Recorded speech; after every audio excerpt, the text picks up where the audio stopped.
Hey guys, today we are going to be putting together a tire machine that I got from Vevor. Just came in. It is a manual tire machine. So we're going to unbox this thing and see what we have in here. Get rid of all this foam. This should be pretty straightforward to assemble, but we will see. There you go, that's what we got. Let's take out all the pieces. Got my blade right here.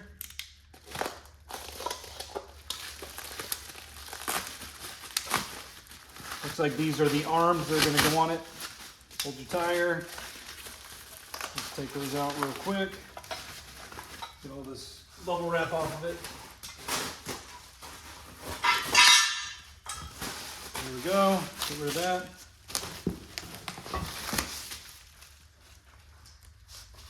What do we have here? This is the rod, getting leverage on it.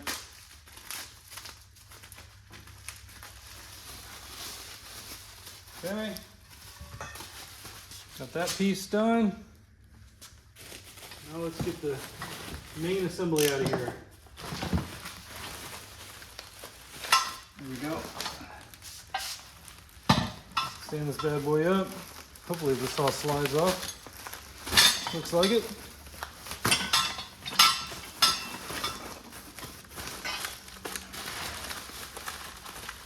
Gotta cut through some tape right there.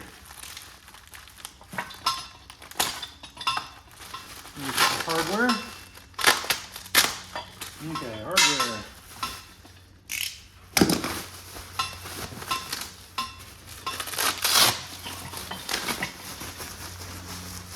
Perfect.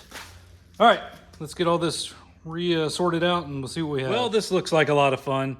As you can see, the directions are basically just a schematic showing you how everything goes together. There's a little bit of instructions there, the installation guide, as it says. So I think we can pretty much piece this all together, but let's get it all laid out. Okay, the instructions say to put this piece right here on top of the arms, or the feet, I guess you would call them. And then we are going to put the bolts through those holes, just loosely. We'll tighten it all up at the end, but just to keep it nice and secure so we can move on to the next step. So not much hardware here, just 4 bolts, 4 nuts, 4 washers, and that's what's going to hold the tower to the plates there. All right, we got the hardware installed on there. Next step, it says, is to raise this up, take out the little cotter pin here. We're going to put this, attach this to it. See if we can get that on there. Slightly awkward, but we'll figure it out. All because I'm holding the washer and stuff in my hand.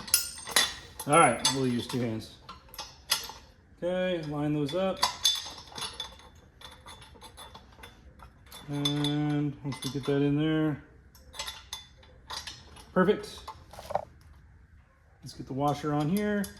Cotter pin fell down, let's grab that. Okay, all good.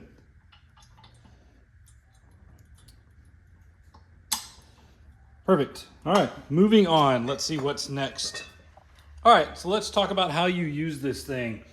So when you are removing your tire, you're going to put it down right in here, and you are going to get this to where the tire shovel piece, that's what this is right here, gets down on the edge of the tire and the wheel, and you're going to insert your crowbar into here so you can get some leverage. You push down on that, and that should break the bead and make it come loose. Then, excuse me, after you are done and you're ready to install a new tire, you're going to undo this, just unscrew that counterclockwise. Almost there, I say as I struggle. There we go. So you're going to take that off, and then this piece. Actually, I had it the way it needs to be, but you're going to put your tire and your wheel down on here, slide this over top, screw this down, You're going to do it until it gets tight against the wheel that you have on here when you do it. And then when it's sitting there, you're going to use your tool right here to get the lip of the tire over the wheel. And then you can slowly go around and get it all set. So pretty easy process. Also, just so you know, you probably want to anchor this thing into the ground. This one came with some anchors. I have not found a spot that I want to put it yet because my shop has a lot of stuff in here. So I'm trying to find a good spot where I have a good room to go all around it with the tire iron here. You see it right there. It's pretty long. It's about 3 feet long. So you want to make sure you have good space on every side. So anyway, hopefully this tool works out well for me. It's super cheap. I think I got it for like $75, so not a bad deal. Anyway, you guys have a good one. Talk to you later.